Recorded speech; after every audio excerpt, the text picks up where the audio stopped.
আমরা Oasis dessert ক্যাম্পে আছি। আজকে সকালবেলা আমাদের উট সাফারি, ক্যামেল সাফারি আর হচ্ছে গিয়ে ডেজার্টে জিপ সাফারি এগুলো হয়ে গেছে। তো আমরা ফিরে এসেছি, এখন আমরা যাব জয়সালমীর দেখতে। তো যেহেতু এই ক্যাম্প আমরা ছেড়ে দেব, স্যাম ভিলেজের এই ওয়েসিস ক্যাম্প আমরা ছেড়ে দেব, তো তার আগে আমি একটুখানি পুরো এই ক্যাম্পটা ঘুরে দেখাবো। ভীষণ সুন্দর ক্যাম্প, কালকের থেকে আমরা দারুণ এনজয় করছি এই ক্যাম্পটা, এবং জয়সালমীর এসে এই ক্যাম্পটাকেও মিস করবেন না। মানে এটাই হচ্ছে জয়সালমীরের মূল আকর্ষণ আমার যা মনে হলো। এই আনন্দটা আর কোথাও পাওয়া যাবে না, মানে মরুভূমির প্রকৃত ফ্লেভার এখানেই পাওয়া যাবে। তো অবশ্যই আপনারা আসবেন, আর আমি পুরো ক্যাম্পটা একবার একটু ঘুরিয়ে দেখাবো সবাইকে। নমস্কার বন্ধুরা, আমি এক্সপ্লোর উইথ মৈত্রেয়ী চ্যানেলের আরেকটা নতুন ব্লগ নিয়ে উপস্থিত হয়েছি। আমি মৈত্রেয়ী, আর আপনারা দেখছেন আমার চ্যানেল এক্সপ্লোর উইথ মৈত্রেয়ী। চ্যানেলে আমি নতুন নতুন জায়গার ভিডিও দিচ্ছি এবং সেই জায়গা সম্পর্কে একটা বিস্তারিত ধারণা তৈরি করে দিচ্ছি। আপনাদের যদি চ্যানেলটি ভালো লাগে প্লিজ সাবস্ক্রাইব করবেন, একটু লাইক কমেন্ট করে দেবেন। এই ভিডিওতে আমি দেখাবো জয়সালমীর শহরে থাকার কি ব্যবস্থা আছে। আমরা এখন আছি ওয়েসিস সামার ক্যাম্পে, এবং ওয়েসিস সামার ক্যাম্পটা সম্পূর্ণই মরুভূমির মাঝখানে বালির উপর অবস্থিত। ক্যাম্পের মধ্যে যে সকল সুযোগ সুবিধা আছে তার মধ্যে উল্লেখযোগ্য হলো এই বালির উপর তৈরি টেন্টগুলো। প্রত্যেকটাই কাপড়ের তৈরি টেন্ট, কারণ বালির উপর সেইভাবে নির্মাণ করা সম্ভব নয়। আর বাকি যেগুলো ইটের নির্মাণ, সেগুলো নিচে কাঠ পেতে তার উপর ইট দিয়ে অস্থায়ীভাবে নির্মাণ করা হয়েছে। পুরো টেন্টগুলোই ভীষণ সুন্দর এবং আরামদায়ক। আমরা ছিলাম ওয়েসিস ক্যাম্পে। ওয়েসিস ক্যাম্পে ঢুকতেই একটা খুব সুন্দর রাস্তা, আর মরুভূমির যে বিশেষত্ব, সকাল এবং রাতের দিকে প্রচুর ঠান্ডা, কিন্তু দুপুরের দিকে প্রচুর গরম। অর্থাৎ বালি যখন গরম হয়ে যায় তখন প্রচণ্ড ঠান্ডা লাগে, তখন প্রচণ্ড গরম লাগে। আবার যখন রাত্রে বালি ঠান্ডা হয়ে যায় তখন এখানে প্রচুর ঠান্ডা। আর তার সঙ্গে যেটা ফ্রিতে পাওয়া যায় সেটা হচ্ছে বিশুদ্ধ হাওয়া, প্রচুর তীব্র হাওয়া এখানে। যেহেতু মরুভূমি একটা ফাঁকা জায়গা, তাই এখানে হাওয়ার দাপটও প্রচুর। সঙ্গে পেয়েছি নানান জাতের পাখি, সেই পাখির কুজন, এবং ওয়েসিস ক্যাম্পের মাঝে মাঝে কিছু সবুজ গাছের সমারোহ। আর এই যে বড় জায়গাটা, এখানে রাত্রিবেলা কালচারাল প্রোগ্রাম হয়, রাজস্থানী নাচ হয়। পাশেই রয়েছে একটা ছোট্ট দোকান, সেই দোকানে বিভিন্ন রকমের খাবার দাবার কিনতে পারে যারা ট্যুরিস্ট আসে তারা। এই যে কোকাকোলার একটা ফ্রিজ রয়েছে সামনে, আর ভেতরে সামান্য টুকিটাকি জিনিস পাওয়া যায়। ক্যাম্পের মধ্যে বিভিন্ন বিনোদনের জিনিসও রয়েছে, যেমন এই দোলনা। আর ক্যাম্পের পাশে একটা কিচেন ঘর রয়েছে, সেই কিচেন ঘরটাও অস্থায়ী, সেখানে খাবার দাবার পাওয়া যায়। তো আমরা চলে এসেছি আমাদের টেন্টে, টেন্ট দিয়ে দিয়েছে। তো এটা পার্সোনাল টেন্ট, তো এটা আমাদের টেন্ট। তো টেন্টটা ভীষণই সুন্দর, চারপাশে এই যে রাজস্থানী কাজ করা, জয়পুরি যে প্রিন্ট আছে সেই প্রিন্ট করা, ময়ূর, পাখি, গাছ এসবের প্রিন্ট করা। আর একটা বড় খাট দিয়েছে, কিং সাইজ খাট, মানে অনায়াসে এটাতে চারজন শুতে পারবে। আর যেহেতু গরম হয় দিনের বেলা, একটা কুলার দিয়েছে, এই কুলারের জন্য ঘরটা ঠান্ডা থাকবে। আর বেশি কিছু, খুব একটা কিছু নেই, এই কুলার আর একটা কিং সাইজের খাট, আর একটা যেখানে দিয়েছে এখানে চেয়ার টেবিল, এই যে বসার জন্য চেয়ার টেবিল দিয়েছে। আর ইলেকট্রিসিটি আছে, ওপরে ফ্যান আছে, ওপরে ফ্যান চলছে। তো দারুণ সুন্দর টেন্ট। আর ওয়েসিসের একদম প্রোগ্রামের যে কালচারাল প্রোগ্রাম, ঠিক তার সামনেই কি টেন্টটা রয়েছে।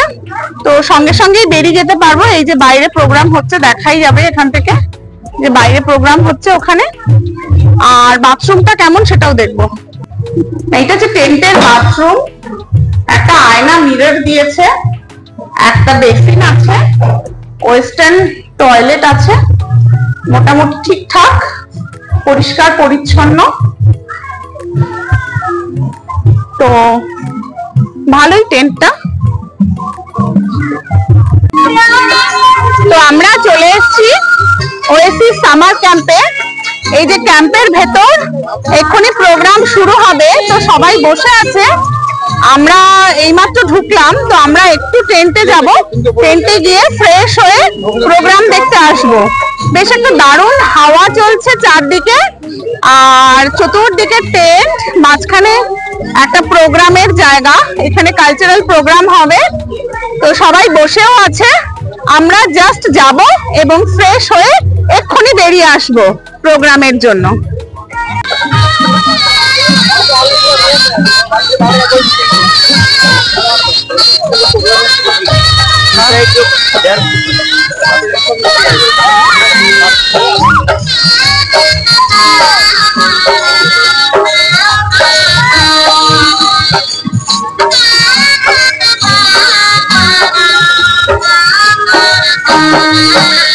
তো এটাই ছিল আমাদের স্যাম ভিলেজের থাকার জায়গা, Oasis summer camp. Oasis summer ক্যাম্পের যোগাযোগের ঠিকানা আমি নিচে ডেসক্রিপশন বক্সে দিয়ে দিলাম, আপনারা অবশ্যই আসতে পারেন। আমরা এরপর চলে গিয়েছিলাম জয়সালমীর শহরে। জয়সালমীর শহরে আমরা যে হোটেলে ছিলাম সেই হোটেলটির নামও কোইন্সিডেন্টলি হোটেল ওয়েসিস। এবং জয়সালমীরের যে বালি, সেই হলদে বালি দিয়েই এখানকার সব হোটেলগুলো নির্মিত। এবং হোটেলের যে শৈলী সেটা হলো মারু গুর্জার শৈলী। তো হোটেলটা ভীষণ সুন্দর এবং সেই রাজস্থানী জয়সালমীরের যে ঘরানা, সেই ঘরানায় ডিজাইন করা। হোটেলের ভেতরে বিভিন্ন রকম স্কাল্পচার করা ছিল। আর হোটেলের আমাদের যে রুমটা ছিল সেই রুমটাও কিন্তু ভারী সুন্দর ছিল। তো আমরা আমাদের হোটেলে ইন করে গেছি। হোটেলের নাম হোটেল ওয়েসিস। এটা জয়সালমীর শহরের মধ্যেই অবস্থিত, সোনার কেল্লা থেকে মাত্র 5 মিনিট দূরে। তো আমরা যে হোটেলটা পেয়েছি, খুব সুন্দর ছিমছাম একটা হোটেল। হোটেলের মধ্যে যা যা দেওয়ার ছিল তার মধ্যে একটা টিভি ক্যাবিনেট আছে, একটা বড় টিভি ইউনিট আছে, তো সেটার থেকে টিভি দেখা যেতে পারে। এখানে একটা কাভার্ড আছে জামা কাপড় রাখার জন্য, বেশ বড়। এবং জয়সালমীরের বাথরুমটাও ছিল ভীষণ সুন্দর, একদম নিট অ্যান্ড ক্লিন। আর বাথরুমে গিজার, গরম জলের সমস্ত কিছুর ব্যবস্থাই ছিল। একটা কিং সাইজের বেড ছিল, আর তার সঙ্গে আয়না, এসি, একটা ঘরে যা যা দরকার ইলেকট্রিক গেজেট সবই ছিল। কিন্তু এখানে একটা সমস্যা হলো, জয়সালমীরে জলের একটা সমস্যা হয়, কিন্তু আমাদের হোটেলে জলের কোনো সমস্যা হয়নি, সেই দিক থেকে আমরা লাকি।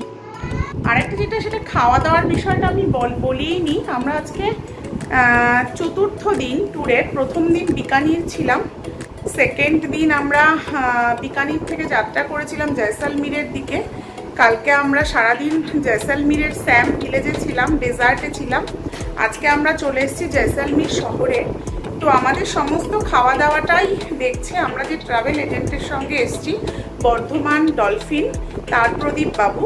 তো যেহেতু আমরা একটা ট্রাভেল এজেন্টের সঙ্গে এসেছি, ফলত একেবারে ব্রেকফাস্ট, লাঞ্চ, ডিনার, সকালের চা, সন্ধ্যেবেলা স্ন্যাক্স সমস্তটাই এনারা নিজে হাতে তৈরি করছেন। রাঁধুনি সঙ্গে এসেছে, তো রাঁধুনি রান্না করছেন। এবং আমরা জয়সালমীরে বসে, বিকানিরে বসে এঁচোড় চিংড়ি খাচ্ছি, মোচা খাচ্ছি, পাবদার ঝাল খাচ্ছি, কাতলা কালিয়া খাচ্ছি, এবং রোজ রাতেই চিকেন থাকছে, ফুলকপি আলুর তরকারি খাচ্ছি। তো সমস্ত রকম বাঙালি খাবার উনি খাওয়াচ্ছেন, এবং প্রতিটা খাবারই অসাধারণ টেস্টের। সকালবেলা লুচি ছোলার ডাল, লুচি আলুর দম, আজকে আলুর পরোটার চাটনি, টক দই আর সীতাভোগ মিহিদানা, এটা দিয়ে আমরা সকালে ব্রেকফাস্ট করেছি। এবং রান্নাও ভীষণ সুন্দর। তো আমি একদিন আর দেখাতে পারিনি আমাদের খাওয়া দাওয়া বা লাঞ্চের ভিডিও, আজকে চেষ্টা করব একটু দেখানোর। বল। এটা হচ্ছে আমাদের গোল্ডেন চিংড়ি। দেখো লাল টকটকে। জল পড়ছে। এটা হচ্ছে আলু ভাজা সঙ্গে পেঁয়াজ। হচ্ছে কি তুমি বলো? তরকারি একটা। তরকারি। এটা হচ্ছে ডাল। ডাল। এটা হচ্ছে ভাত। ঝরঝরে ঝরঝরে ভাত। আমার দিকে তাকাও। ঝরঝরে ভাত। ঝরঝরে ভাত। আচ্ছা, তাহলে আজকে খাবারটা ভালো হবে।